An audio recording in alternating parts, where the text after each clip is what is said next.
California DMV CDL Audio Handbook, Section 6.1 through 6.2. The best way to learn is to listen. Ladies and gentlemen, welcome to Section 6. Section 6 is all about combination vehicles. This section covers driving combination vehicles safely, combination vehicle air brakes, analog brake systems, coupling and uncoupling, inspecting a combination vehicle. This section provides information needed to pass the test for combination vehicles. The information is only given to you the minimum knowledge needed for driving common combination vehicles. You should also study Section 7 if you need to pass the test for doubles and triples. Driving combination vehicles safely. Combination vehicles are usually heavier, longer, and require more driving skills than single commercial vehicles. This means that drivers of combination vehicles need more knowledge and skill than driving a single vehicle. This section has important safety factors that apply specifically to combination vehicles. Rollover risks. More than half of truck drivers' deaths and accidents are the result of truck rollovers. When more cargo is piled up in a truck, the center of gravity moves higher up from the road and the truck becomes easier to turn over. Fully loaded rigs are 10 times more likely to roll over in an accident than an empty rig. The following two things will help you prevent rollovers. Keep the cargo as close to the ground as possible and drive slowly around turns. Keeping cargo low is even more important in combination vehicles than it is in straight trucks. Also, keep the load centered on your rig.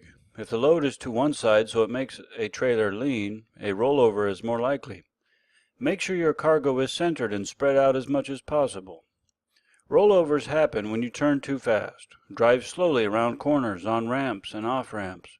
Avoid quick lane changes, especially when fully loaded. Steer gently. Steer gently. Trucks with trailers are dangerous. Crack the whip effect. When you make a quick lane change, the crack the whip effect can turn the trailer over. There are many accidents when only the trailer has overturned. Rearward amplification is what causes the crack the whip effect. In the following figure 6.1 will show 8 types of combination vehicles and the rearward amplification each has a quick lane change. Rigs with the least crack the whip effect are shown at the top and those with the most at the bottom. Rearward amplification of 2.0 in the chart means that the rear trailer is twice as likely to turn over as the tractor. If you can see that triples have a rearward amplification of 3.5, this means you can roll the last trailer of triples 3.5 times as easily as a 5-axle tractor trailer. Steer gently and smoothly when you are pulling trailers. If you make a sudden movement with your steering wheel, your trailer could tip over. Follow far enough behind other vehicles, at least 1 second for each 10 feet of your vehicle length, plus another second if you're going over 40. Look far enough down the road to avoid being surprised and having to make a sudden lane change. At night, drive slowly enough to see obstacles with your headlights before it's too late to change lanes or stop gently. Slow down to a safe speed before going into a turn. Here's that illustration I was speaking about. The rearward amplification illustration. Brake early. Brake early. Control your speed, whether fully loaded or empty. Large combination vehicles take longer to stop when they are empty than when they are full. When lightly loaded, the very stiff suspension springs and strong brakes give poor traction and makes it very easy to lock up the wheels. Your trailer can swing out and strike another vehicle. Your tractor can jackknife very quickly. You also must be very careful about driving bobtail tractors, or tractors without semi-trailers. Tests have shown that bobtails can be very hard to stop smoothly. It takes them longer to stop than a tractor semi-trailer loaded to maximum gross weight. In any combination rig, allow lots of following distance and look far ahead so you can brake early. Do not be caught by surprise and have to make a panic stop.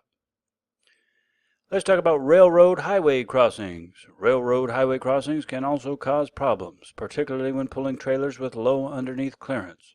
These trailers can get stuck on raised crossings. Low-slung units, like low-boy car carriers, moving vans, possum-bellied livestock trailers. A single-action tractor pulling a long trailer with a landing gear set to accommodate the tandem axle trailer can get caught on the railroad tracks as well.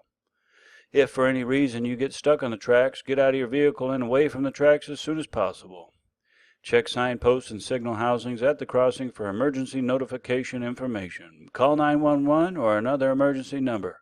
Give the location and the crossing using all identifiable landmarks, especially the DOT number if it's posted. Okay, prevent trailer skids. Prevent trailer skids. When the wheels of a trailer lock up, the trailer will tend to swing around. This is more likely to happen when the trailer is empty or lightly loaded. This type of jackknife is often called a trailer jackknife. See this illustration. Okay, the procedure for stopping a trailer skid is recognize the skid. The earliest and best way to recognize that your trailer has started to skid is by seeing it in your mirrors. Anytime you apply the brakes hard, check the mirrors to make sure the trailer is staying where it should be. Once the trailer swings out of your lane, it's very difficult to prevent a jackknife. Also, stop using the brake. Release the brakes to get traction back. Do not use the trailer handbrake to straighten out the rig. This is the wrong thing to do since the brakes on the trailer wheels caused the skid in the first place. Once the trailer wheels grip the road again, the trailer will start to follow the tractor and straighten out. Turn wide. When a vehicle goes around a corner, the rear wheels follow a different path than the front wheels. This is called off-tracking or cheating. See the illustration below. It will show how off-tracking causes the path followed by the tractor to be wider than the rig itself. Longer vehicles will off-track more. The rear wheels of the powered unit will off-track some, and the rear wheels of the trailer will off-track even more. If there is more than one trailer, the rear wheels of the last trailer will off-track the most. Steer the front end wide enough around a corner so the rear end does not run over the curb, pedestrians, etc. Here's the illustration of off-tracking. However, keep the rear of your vehicle very close to the curb. This will stop other drivers from passing you on the right. If you cannot complete your turn without entering another traffic lane, turn wide as you complete the turn. This is better than swinging wide to the left before starting the turn because it will keep other drivers from passing you on the right. See this illustration here of how to turn correctly. Okay, backing with a trailer. When backing a car, straight truck, or bus, turn the top of the steering wheel in the directions you want to go. Now, when backing a trailer, turn the steering wheel in the opposite direction. Once the trailer starts to turn, then turn the wheel the other way to follow the trailer. When you back up with a trailer, try position your vehicle so you can back in a straight line. If you must back on a curved path, back toward the driver's side so you can see. Look at your path. Look at your line of travel before you begin. Get out and walk around your vehicle. Check your clearance to the sides and overhead, in and near the path of your vehicle. Use mirrors on both sides. Check the outside of the mirrors on both sides frequently. Get out of the vehicle and re-inspect your path if you are unsure. And back slowly. This will let you make corrections before you get too far off course. Correct the drift immediately. As soon as you see the trailer getting off the proper path, correct it by turning the top of the steering wheel in the direction of the drift. Pull forward when backing a trailer. Make pull-ups to reposition your vehicle as needed. Okay, it's time to test your knowledge. I'll ask you a few questions and you should know the answer in your mind. If you do not, please re-listen to this video. Question number 1. What two things are important to prevent a rollover? Number 2. When you turn suddenly while pulling doubles, which trailer is most likely to turn over? Number 3. Why should you not use the trailer handbrake to straighten out a jackknifing trailer? Number 4. What is off-tracking? Number 5. When you back a trailer, you should position your vehicle so you can back in a curved path to the driver's side. Is this true or false? Number 6. What type of trailers can get stuck on a railroad highway crossing? Now remember, these questions may be on your DMV test. If you cannot answer them all, please re-listen to this video. Now we will begin section 6.2, Combination Vehicle Air Brakes. You should study section 5, Air Brakes, before reading this. In combination vehicles, the braking system has parts to control the trailer brakes. In addition to the parts described in section 5, these parts are described below. The trailer hand valve. The trailer hand valve, also called the trolley valve or Johnson bar, works the trailer brakes. The trailer hand valve should be used only to test the trailer brakes. Do not use it driving because of the danger of making a trailer skid. The foot brake sends air to all the brakes on the vehicle, including the trailer.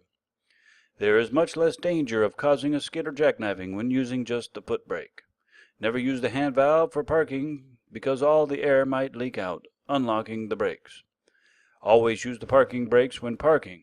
If the trailer does not have spring brakes, use wheel chocks to keep the trailer from moving. Tractor protection valve. The tractor protection valve keeps air in the tractor or truck brake system should the trailer break away and develop a bad leak. The tractor protection valve is controlled by the trailer air supply control valve in the cab. The control valve allows you to open and shut the tractor protection valve.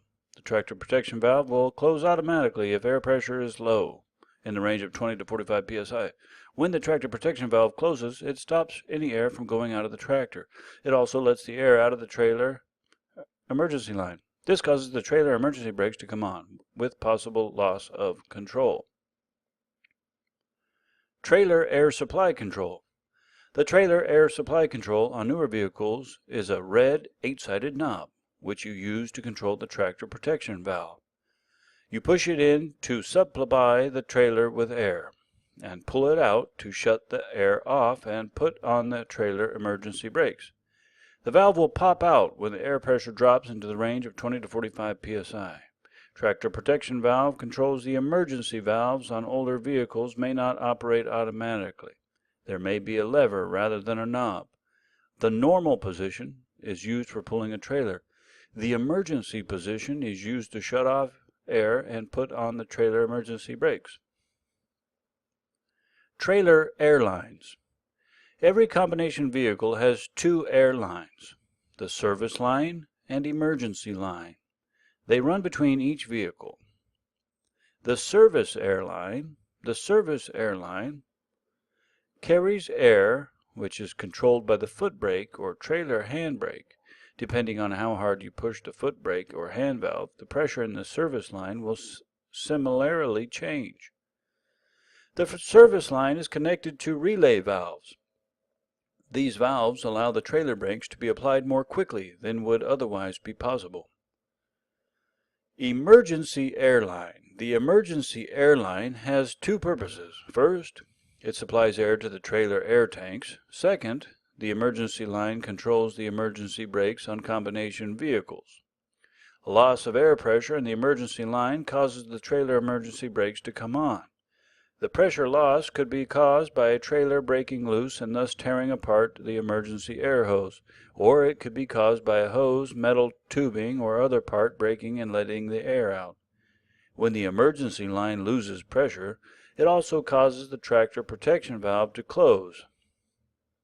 Emergency lines are often coated with the color red to keep them from getting mixed up with the blue service line. Hose couplers. Hose couplers or glad hands. Glad hands are coupling devices used to connect the service and emergency air lines from the truck or tractor to the trailer. These are the blue and red hoses. The couplers have a rubber seal which prevents air from escaping.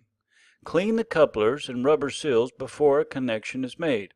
When connecting the glad hands, press the two seals together with the couplers at a 90-degree angle to each other. A turn of the glad hands attached to the hose will join and lock the couplers. When coupling, make sure to couple the proper glad hands together. Colors are sometimes used to help avoid mistakes. Blue is used for the service lines and red for the emergency. Sometimes metal tags are attached to the lines with the words service and emergency stamped on them. See this illustration. If you cross the air lines, supply air will be sent to the service line instead of going to charge the trailer air tanks. Air will not be available to release the trailer spring brakes. If the spring brakes do not release when you push the trailer air supply control, check the airline connections. Older trailers do not have spring brakes.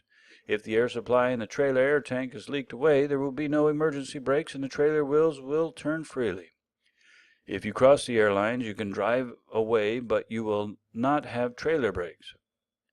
This would be very dangerous. Always test the trailer brakes before driving with the hand valve or by pulling the air supply control. Pull gently against them in a low gear to make sure the brakes work. Some vehicles have dead end or dummy couplers that hoses may be attached to when they are not in use.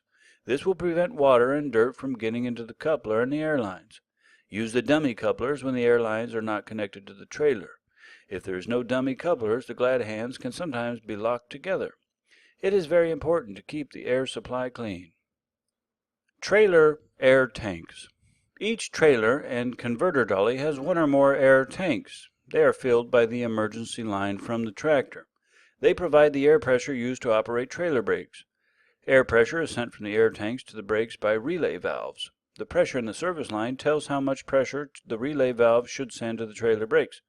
The pressure in the service line is controlled by the brake pedal.